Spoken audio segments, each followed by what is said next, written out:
On October 1, 2024, the PlayStation world was thrown into chaos. Gamers booting up their consoles were met with an unwelcome surprise. The PlayStation Network, better known as PSN, was down. This wasn't a localized blip either. The outage affected PS5 and PS4 users globally, cutting off access to online gaming, digital purchases, and even some single-player features. Social media erupted with reports, questions, and, of course, the inevitable memes. The digital world held its breath, wondering when PlayStation would be back online. For many, the outage was more than just an inconvenience. The modern gaming landscape is built around online connectivity. Multiplayer matches, digital game libraries, cloud saves, all inaccessible. The frustration was palpable. Players who'd carved out time for gaming sessions were left staring at error messages. The outage served as a stark reminder of our reliance on online services, even for leisure activities. It highlighted the delicate balance between the convenience of digital ecosystems and the potential for disruption when things go wrong. As minutes turned into hours, the gaming community waited anxiously for updates from Sony. The impact of the PSN outage was felt far beyond the realm of casual gaming. For professional esports players, the outage was a major disruption. Tournaments and live streams had to be postponed, throwing schedules and sponsorships into disarray. Content creators, whose livelihoods depend on streaming gameplay and engaging with their audiences, found themselves scrambling for alternative content. The outage also had financial implications.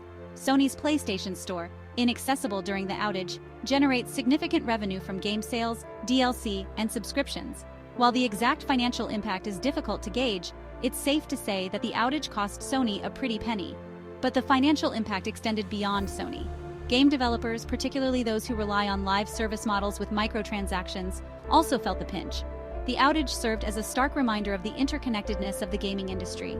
It highlighted how a single point of failure, in this case the PSN, could have ripple effects across the entire ecosystem, impacting players, developers, and platform holders alike. As the outage stretched on, Sony's communication was a mixed bag. They quickly acknowledged the issue on social media and the official PlayStation website, assuring players they were working on a fix. However, specific details were scarce.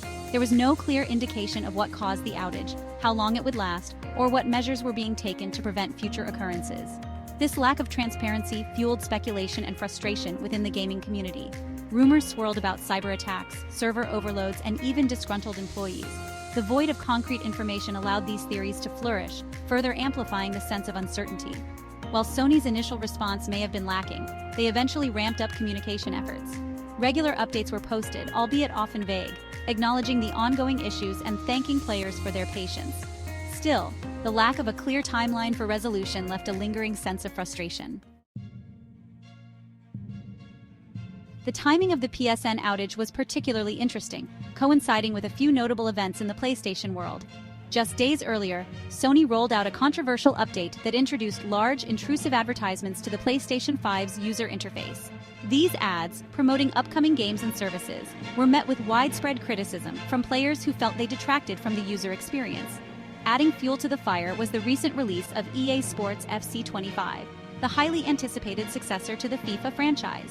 The game's launch was met with massive online traffic, with millions of players logging in simultaneously to experience the latest installment in the beloved soccer series. This surge in activity, coupled with the unpopular UI update, led some to speculate that the PSN outage was a result of Sony's servers being overwhelmed. While Sony has yet to confirm the exact cause of the outage, the timing suggests that a confluence of factors may have contributed to the network's downfall. Whether it was a deliberate act of sabotage, a consequence of overwhelming traffic, or simply an unfortunate technical hiccup, the PSN outage serves as a reminder of the vulnerabilities inherent in our increasingly online world.